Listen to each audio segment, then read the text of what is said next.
Thanks, JR. We are ready for second practice as the sun sinks slowly in the west and our boat drifts away from the shore.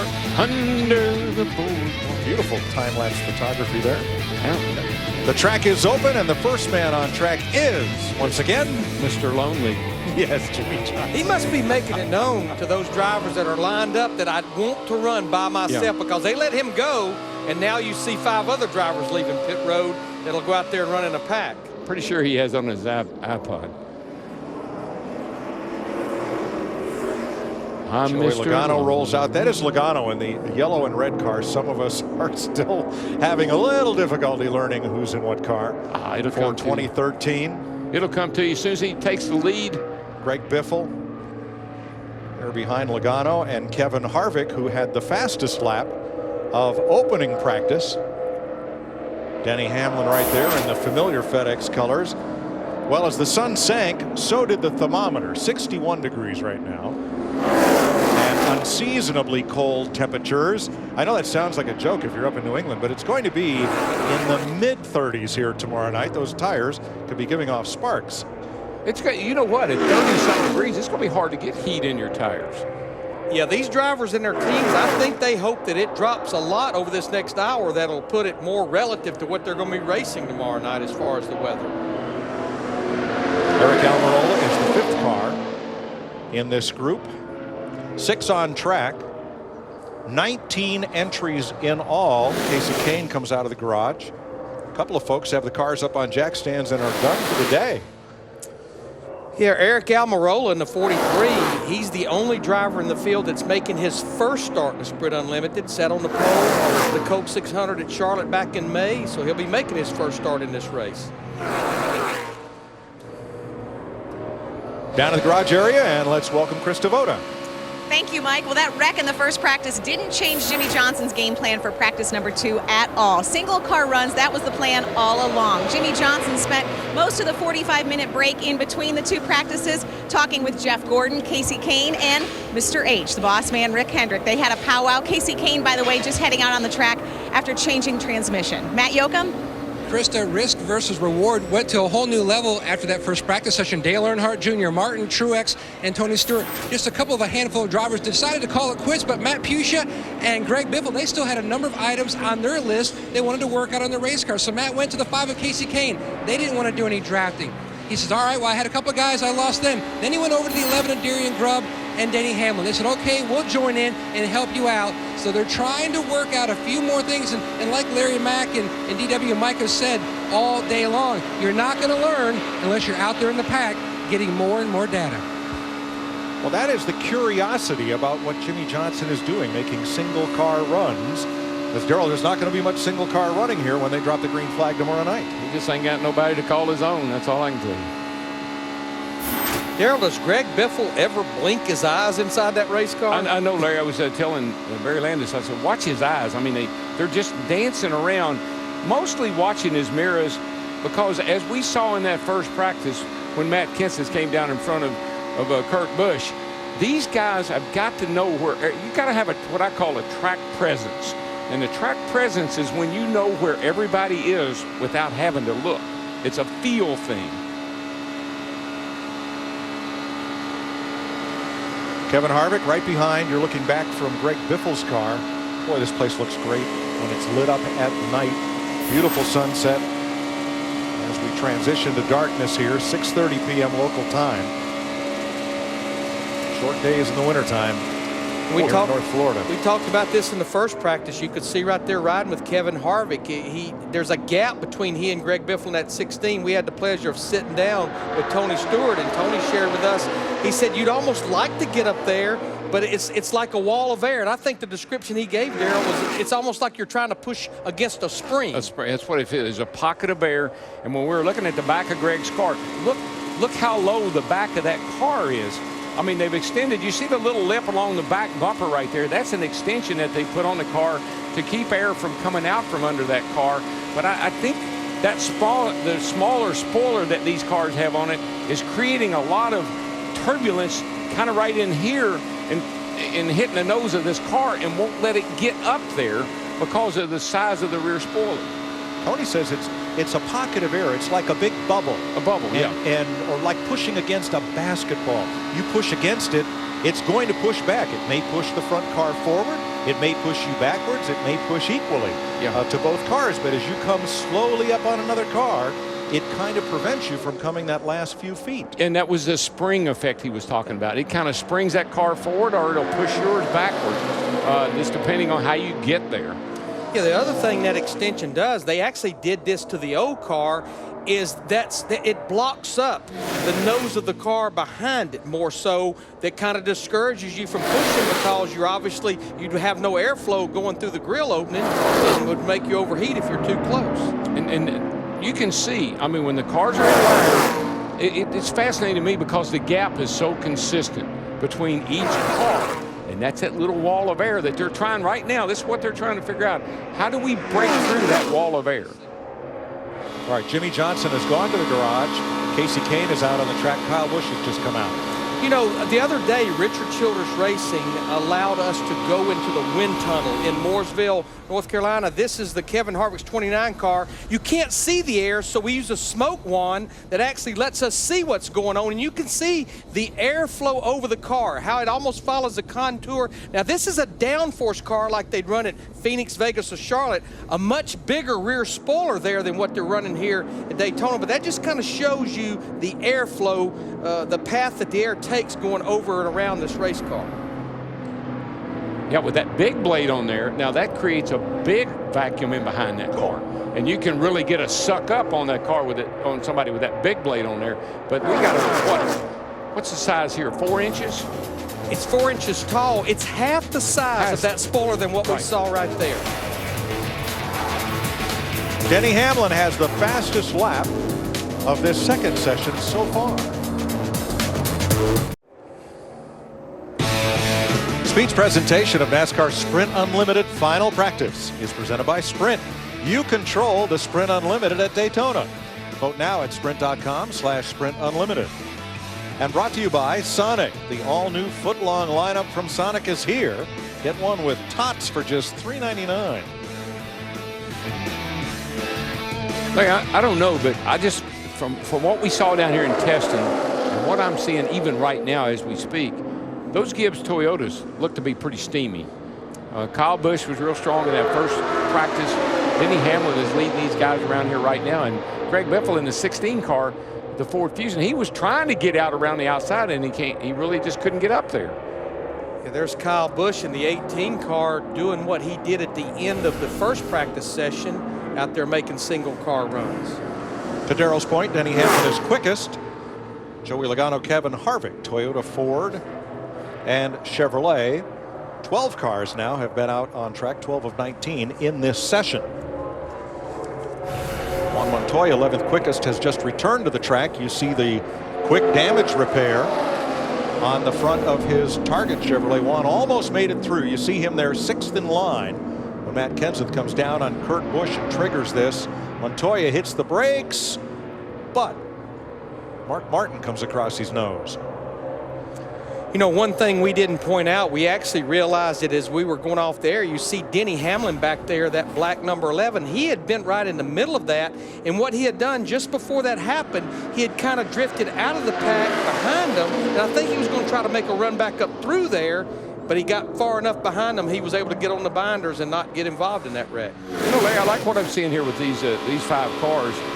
Joey Logano up there in the 22 car, Hamlin here in the 11. They're doing a little passing and working around each other here, and Harvick seems to be hanging in there pretty well. Montoya's sucking along behind them. These guys are trying things that I haven't seen other people try. It's a small group, but they are trying to pass. Joey Logano, Denny Hamlin, they've been teammates for the last 4 years over at Joe Gibbs Racing. Joey going now to Penske Racing, joining Brad Keselowski as a teammate.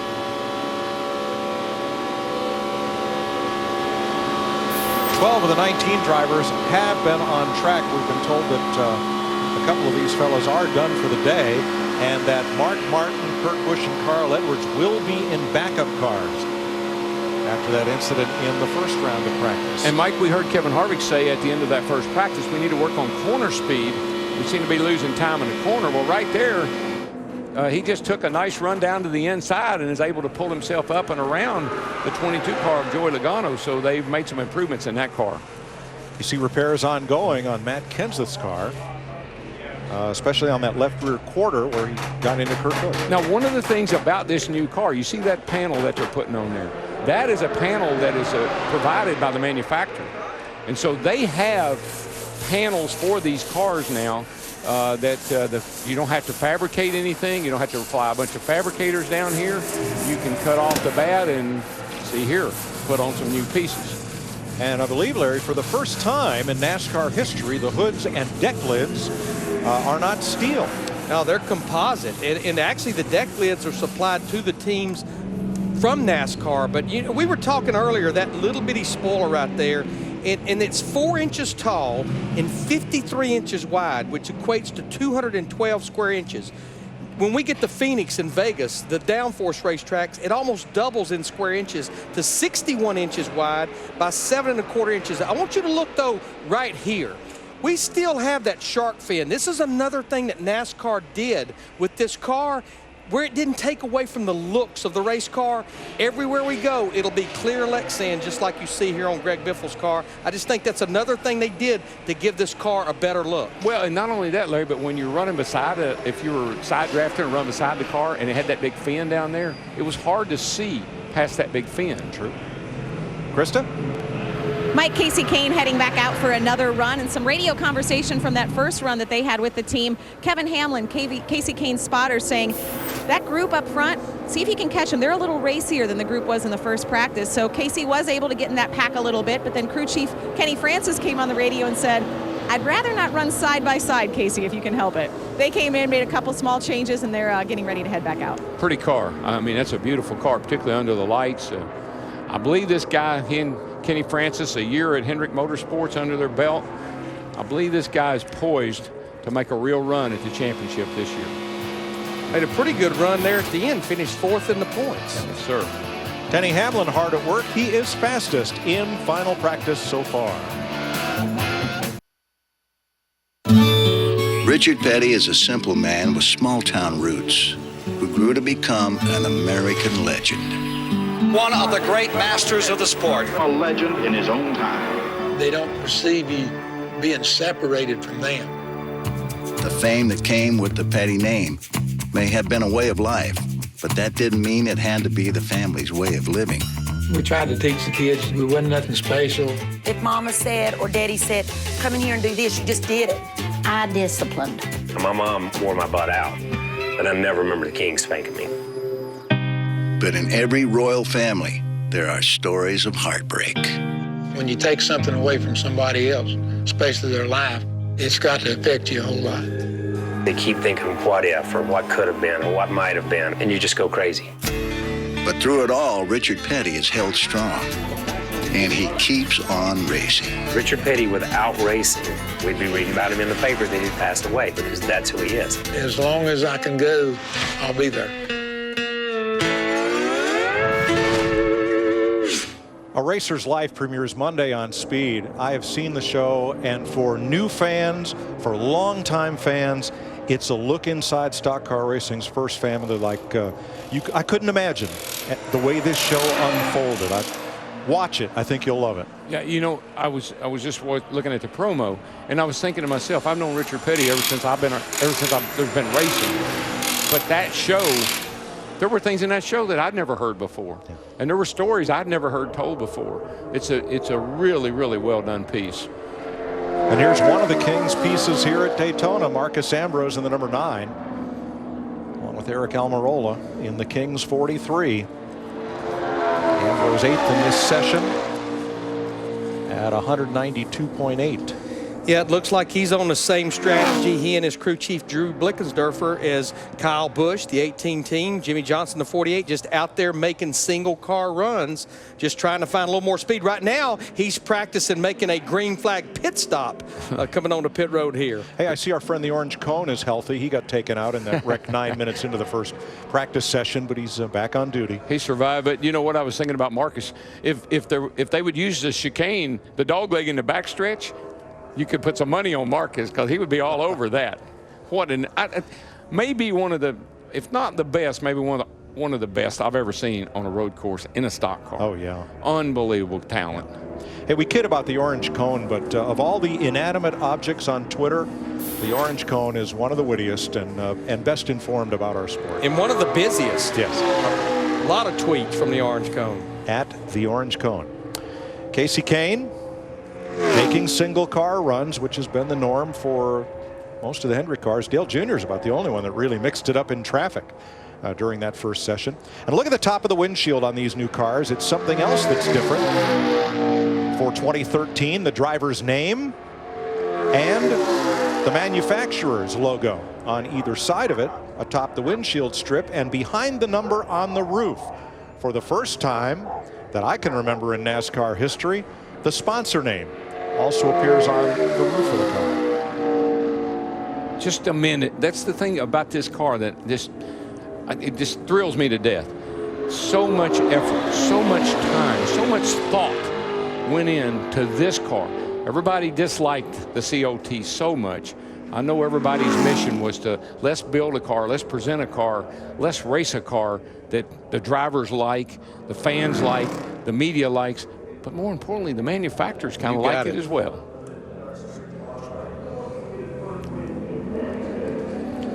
What could possibly be better than a foot long? 4 foot longs, including the all-new foot-long lineup from Sonic, featuring the Chicago dog, the American dog, the New York dog, and the chili cheese coney. Get one with tots for just $3.99 at Sonic. Taters. That's where tots comes from. Tots come from taters. Thanks for clearing that up, Larry. Yeah, they should have had the Lucky Dog on there. You know? What's that? The Lucky Dog. Should have had the old Lucky Dog in there. Could be. Would that not be lucky? Yes, I'm sure it would. Depends on how many you eat. And here's the Kings number 43. Do you know, in the entire 65-plus year history of NASCAR, only one car number has ever been retired. It's obviously not the Kings 43, and it's not even Dale Earnhardt's Richard Childress number 3. When Richie Evans, the 9-time modified champion, lost his life in a practice crash at Martinsville, the decision was made kind of unanimously by the whole modified community and honored by NASCAR to retire Evans number 61. But Richard Petty, when he retired from stock car racing, Richard insisted that the number not go away with him. He said, you know, I'd kind of like to think that in the years to come, when people see that number 43, they kind of remember Richard Petty. Yeah, and that's been the case. That's how I feel about the 3. I would be thrilled to see the 3 back on the track, with Richard Childress particularly and his group. But it reminds you, it makes you think about Dale Earnhardt. I think so. And it's a tribute to the man. It's not, I think it's wrong to put it on the shelf and say, you know, we can't ever run it. I think it's a tribute to him. I think, Darrell, it's appropriate to put it on the shelf for a while. Yeah. But I think enough time has passed that when Richard's grandson, Austin Dillon, makes his first Sprint Cup start, now Richard Childress has said the shape won't be the same, but we are considering bringing back the number 3 for Austin because, as Richard's grandson, that's the only car number, baseball jersey number, or any other number he's ever known. We'll see. Speeds in final practice for the Sprint Unlimited. Denny Hamlin, top of the chart. Joey Logano, his former teammate. Kevin Harvick, Greg Biffle, Eric Almirola are the Fast 5 right now. Let's check down in the garage area. Matt Yoakum. Mike, Marcos Ambrose, third a year ago in the Sprint Unlimited. You lit him up when you hit pit road. From what you've learned and observed, your prognostication for tomorrow night's race? Well, I've just done the Daytona 24-hour round here, and I think I forgot where to brake coming onto pit road. We're just trying to test our stuff to see exactly what it's going to be for the 500 and for tomorrow night. And I came in there, brake pretty late. We got on the splitter. It takes the weight off the wheels. Once that happens, you're just a passenger. And we smoked one pretty good, but no harm, no foul. We're just going to put some fresh tyres on it tomorrow night and get after it. Good luck tomorrow night. Thank you. Mike? Thanks, Matt. Marcos Ambrose. Yeah, he had quite a run there for Michael Shank Racing in the 24 hours. So, final practice, and what we really need to find out tonight: how will these cars work in the draft? Can we pass? How do we pass? How do we get comfortable? What are we learning out here? Well, I think it's still to be determined. I just think there's still a lot of things about these cars these guys don't know, and these accidents keep them confused. And it also makes them so cautious that they're afraid to go out there and really mix it up like we would like to see them do. But well, here's what we do know. The gyro cam works great. The cam cat works super. Right. And the cars look good. So we got a lot going for us. Well, I think so. And what we are seeing, what's interesting, Larry, is this bubble that we talk about between the cars, where the trailing car really can't get close enough to the car in front to find out if we can bump draft or not. I'm still not convinced that we're not going to see some driver, probably tomorrow night, bust that bubble. I think especially when we see that white flag waving in that flag stand, and you know you've maybe got an opportunity to get up there and win this race. And that's all this race is about, is winning. It's not about points. I think somebody will probably try to bust that bubble. Well, what will happen, Mike, is when you get all the cars together, now that disturbs the air a lot more than what we're seeing out there with these cars in single file, kind of being nice to each other. You get them 3 wide, and you get some guys coming in a hurry and some guys caught on the inside, caught on the outside. That's when that bubble will burst.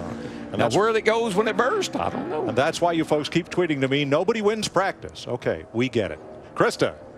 Well, Mike, Denny Hamlin certainly knows how to win this event, and there's been a lot of talk about his number 11 down here. I've heard a lot of drivers saying that 11 is fast. How good is your race car?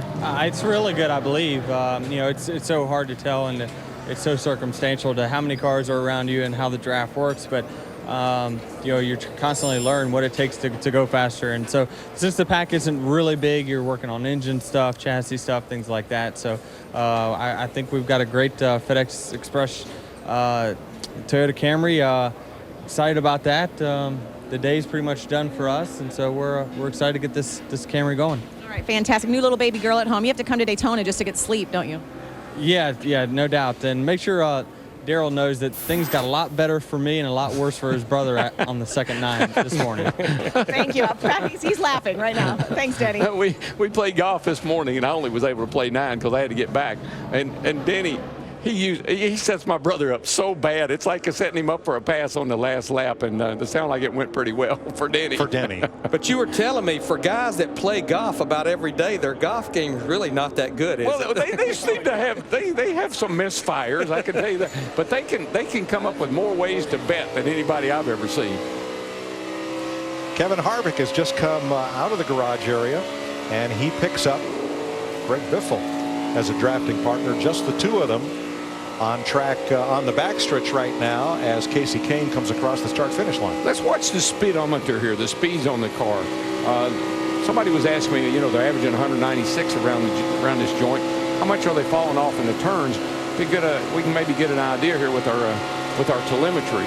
Now, the one thing Kevin will be watching, because he doesn't have the speedometer, he'll be watching the tachometer, because these two kind of go hand in hand together, don't they, Daryl? Yeah, well, you know when you see a number over here on the RPM side, you know kind of where you've been, you know, if it's 8,000 or 8, whatever. When you see that go up, you know your car has picked up some speed. Yeah, because we don't have the miles per hour, but we're kind of got it figured out. If we're turning this many RPM, we kind of know how fast we're going. Sure, it's an equation. Gear ratio, tire circumference factor in, and RPM. Yeah, you're going to see that the speed and the RPM, they don't drop off much. What you're really looking for, we heard Kevin talking about it earlier, speed through the corner. You want those RPM not to drop down much over 2. If you're turning 84, you want it to drop down maybe 82 in the corner. If it's dropping more than 200 RPM, your car's binding up and you need to work on it. Yeah, with this only being 2 drivers drafting, we're probably not going to see much more over here than about 8,400. But some of the engine guys were telling me when they get in a long line, it'll go up to maybe about 87 or 8,800, where if you're out there by yourself, you barely are turning 8,000 RPM. Yeah, that's when you say, look, Mom, I'm going fast. Now here's Casey Kane in the Farmers Insurance Chevy by himself as Kyle Busch comes onto pit road. And you see Kane just a little tick, mile an hour perhaps off, but running almost the same RPM by himself as the other 2 cars are together. But almost down here is huge. 100 or 200 RPM with the gear ratio we pull down here. It's a real high gear. Man, if you can gain 100 RPM, you've gained a lot of speed. But Mike, we saw that down here at the test, and it was one of the goals that NASCAR had with this car and this entire package, is to try to close the gap on speed between single car runs and drafting, because if you go back a few years ago, we were barely qualifying in the 180s, and when they got out there in a pack, like I know Michael Waltrip, the Sprint Unlimited, almost 209 miles per hour, so they're in a box. That's one thing this car and this whole package has done. It's closed that gap between drafting and single car runs. And you're right, Darrell, it's just 100 RPM difference in the corners and down the straightaway. Here's Greg Biffle coming back up on track after practicing his pit road entry and pit stops. Hammond used to say, how much is it dropping off in the corner? I said, I have no idea. If you want to know, you get in here and watch the tag. I don't have time. Eric Almirola coming back up on track. One good predictor of who's going to be fast in the race are the 5 and 10 lap averages that we look at. And here are the best 5 consecutive laps in this session. Denny Hamlin just a tick better than Greg Biffle. Final practice for the Sprint Unlimited rolls on at Daytona, live on Speed. Speed coverage of Sprint Unlimited final practice is presented by Sprint. You control the Sprint Unlimited at Daytona. Vote now at NASCAR.com/Sprint Unlimited. Only DirecTV gives you dedicated driver channels, so you never miss a second of your driver's race. Call 1-800-DIRECTV.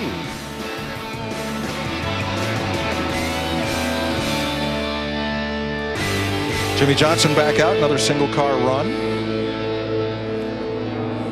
There are the fastest speeds across the top of the screen. 12 drivers now have been on track in this practice.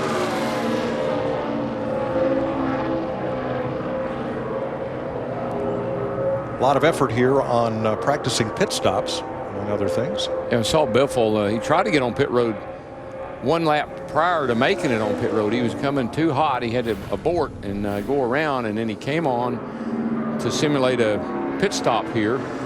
And you can see again, he's just locking up, sliding her to a halt.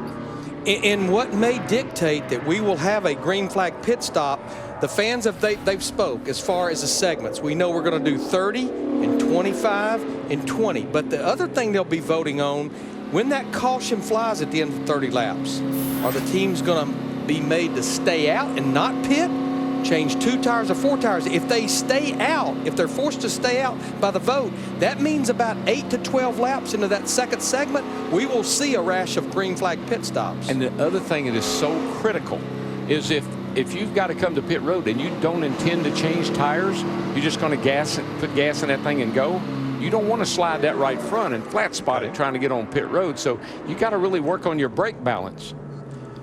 And it's up to you fans. You get to vote. No pit stop, a 2-tire or 4-tire stop. Now, if you vote on your NASCAR Mobile 13 app, your vote counts twice. Or you can go to NASCAR.com/Sprint Unlimited. That's one of several votes that you get to make. And the fans at the race tomorrow will vote to decide how the starting lineup is determined. Yeah, the reason they'll have to make a green flag stop if they go with that one right there where there's no pit stop, fuel window here, somewhere about 42 to 45 laps on a tank of fuel. Then let me ask you this. If you're not in the front 5 coming toward the caution to end that segment, why wouldn't you pull a Frankie Stoddard and hit pit road? I need to check the entry blank. I might can tell you why. Yeah. Mike, if we thought about that, I'm pretty sure them other guys thought about it too. Good point. One year during qualifying for the All-Star race, Jeff Burton was the driver. Frankie Stoddard, the crew chief. You had to make a pit stop. First time around, no stop during qualifying. Actually, it was in the race. In the race. In the race itself. In the race. In the race. Coming to one of the end of the segments. No stop. And then coming to the end of the segment, they were pitted just before the start-finish line. They made the stop, crept across the line, and the next week there was a new rule. All clear. Yeah, he got his work done, and then when the caution came out or that segment ended, he didn't have to come back to pit road, and when everybody else did, he was in the lead of the race. Jimmie Johnson heads for the garage as his teammate Jeff Gordon flashes across the start-finish line, and Sprint Unlimited practice continues. Welcome back to Daytona. Budweiser Speed Weeks is in full swing right here on Speed. Practice coverage starts tomorrow, 11 a.m. Eastern. We're on the air. And the ARCA Racing Series season opener, NASCAR race day, get you fired up for the Sprint Unlimited. All begins tomorrow at 11 a.m. Krista.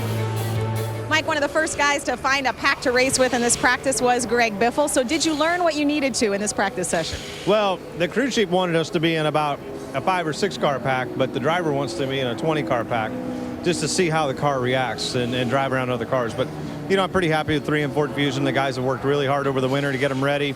And, you know, drove good, and we'll just have to wait and see what it's going to be like when there's 25 of us out there really trying to go for position versus just seeing how the car drives.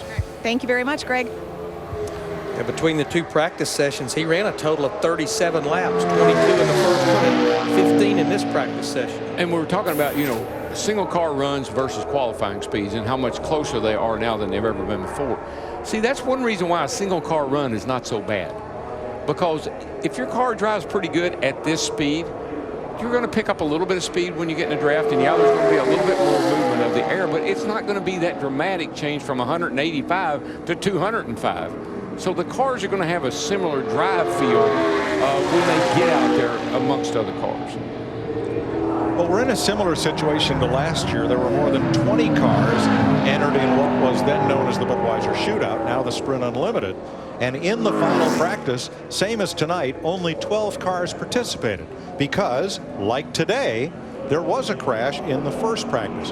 The big difference, last year, everybody pretty well knew how those cars would drive and behave in the draft. Here it's still a question. Yeah, well, we saw it with RPM. I mean, we saw Casey Kane run around there, turn about 82, 8,300. We saw Kevin Harvick and a couple of guys, and here we go. Here's our crash from our first practice. Took out about 5 cars. 3 of them, Mark Martin's 55, Kurt Busch's 78, and Carl Edwards' 99, will go to backups. Montoya has been back on track. His car has been repaired, and Matt Kenseth's number 20 Toyota is still under repair in the garage area. But that difference in speed back in the day, a couple of years ago, it screwed up everything. You didn't know if you had the right gear. You didn't know how the car was going to act when it went in a corner 15 mile an hour faster than it had been all weekend. But now there's not that big difference. And I think that's really helping these guys really do these single car runs and get good information.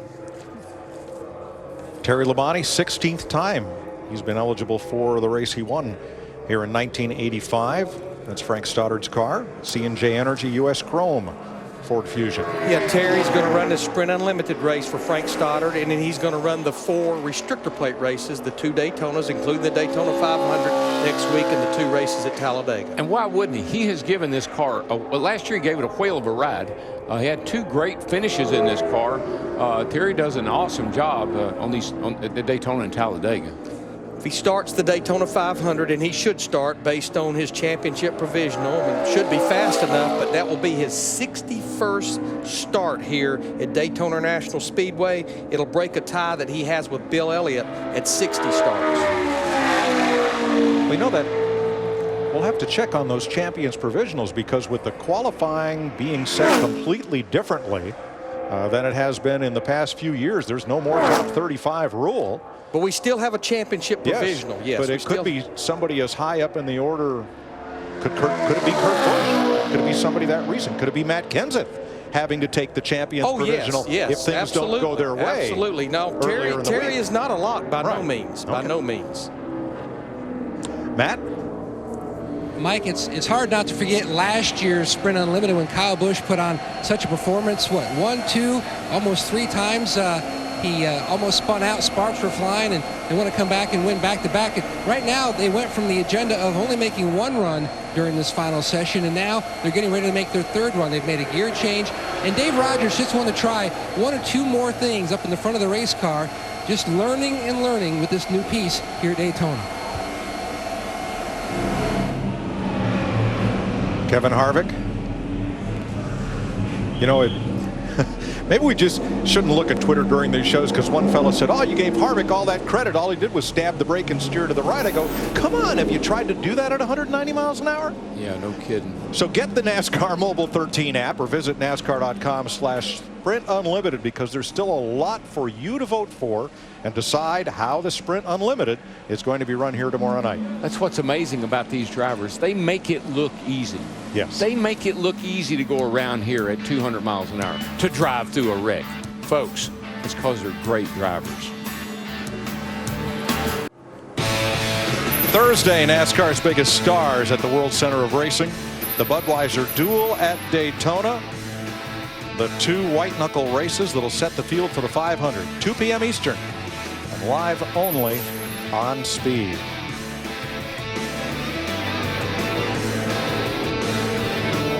Danica Patrick will be in the duel. And as we've discussed, hardly anybody is safe at this point as far as knowing they'll be in the Daytona 500. You can time your way in. You can race your way in. There are a few provisionals, but the top 35 rule is gone. But based on practice down here a month ago, that 10 car was one of the fastest cars here. And I'm just going to say right now that she could end up winning a pole down here this week. She could also end up being on the front row. That car was that good and that fast. Yes, sir. Jimmy Johnson still making the single car runs. He's run more laps in this practice session than he did in the first session. He's run a total of 16 laps so far. He's been out. This kind of always, as a driver, drove you crazy. But from a technical standpoint of view, if you make a change on the car, you have to do the ABA deal. You have to have the car one way, you make the change, and then you put the car back the way it was to verify if that was a good change or a bad change. So you have to make a lot of runs when you're making changes to the car. When did that come into being? I remember, Darrell, you know, back in the day, well, that didn't work, let's try something else. Yeah. But does it seem to be that as team engineers started coming into the sport, we started going into these ABA scenarios where you had to come back and verify, you know, your original presumption based on the original data versus the data with what's changed? It changed when guys with briefcases showed up. That's when it changed. Because they were the guys that had the laptop in there, and they were the ones that wanted to know, well, did that really make a difference? Or did you drive a different line? Or was the wind blowing? Or do we put fuel in, and you know, it's always those little things. And so that's where ABA came from. The one variable they couldn't control, the driver. That's right. Matt? And one driver who's very fast on the charts is Joey Logano. So, 2 practices in the books. What stands out to you most about what you've learned today here at Daytona? Cars definitely draft differently, for sure, and learned a lot here in the second practice, just trying to play around and see what works and what doesn't, and what you can use to your advantage as a last lap situation. So I feel like we learned a lot with the Shell Pennzoil Ford here.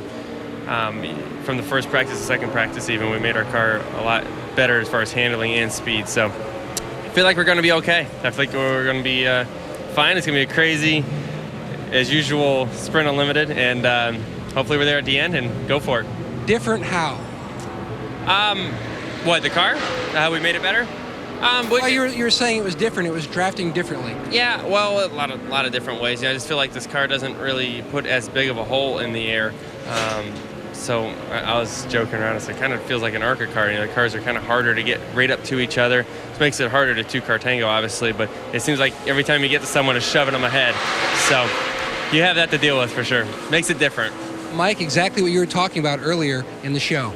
Yeah, thanks, Matt. Boy, Joey brought up ARCA. Tomorrow's ARCA race, John West Townley and Milka Duno on the front row. I think I'll go buy a ticket. Should be fun to watch. Yes, it should be. But you know, one of the things that's different now, when we were down here testing, and when we were at Charlotte or anywhere where the testing took place, these guys were accumulating data.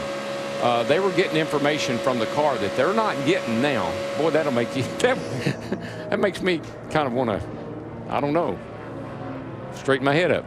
But you get data from the car from testing, and really what they are, with the ECU unit, the engine control unit in the car, Some of that I think they could verify if it's the same as it was when they tested, but there's a lot of stuff that they're probably not able to document like they could testing. Yeah, they have so many more resources in data, again, from electronic fuel injection and the ECU box, things that we never had at our disposal, especially once we got to a race weekend. Yeah, you don't have to ask the driver so many questions now. You know, I recall one driver, all these drivers left foot brake, and when you're left foot braking, you're dragging the brake and so on and so forth. Some of these guys found out that they were actually pushing the brake down and they didn't even know it. And so there's things that these guys that you learn that surprise you.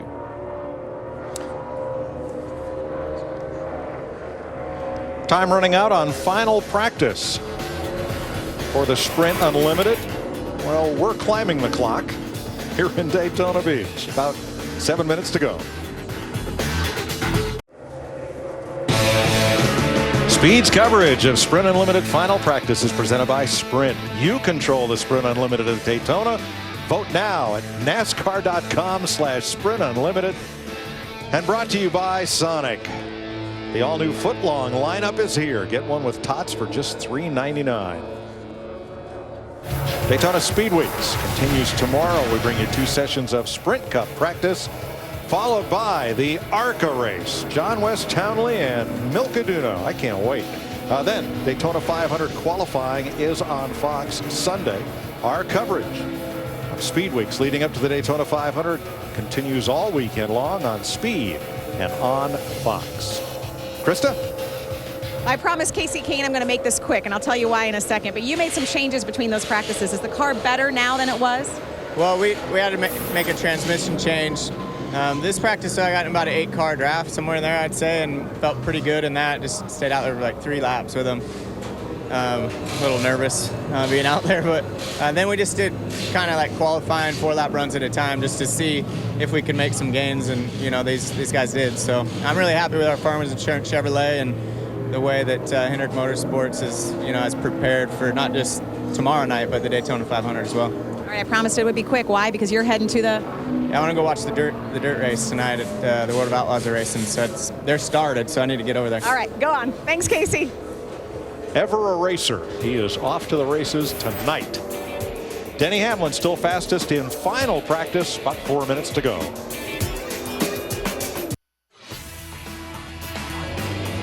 Jimmy Johnson steps out of his car after his final laps. 12 cars on track for this final practice out of the 19 that'll start the Sprint Unlimited tomorrow night. Mark Martin's backup car being rolled through. Poor Rodney Childress, he said they're the best prepared they've ever been. It's a good thing. Yes, it is. Kurt Busch and Carl Edwards also in backup cars.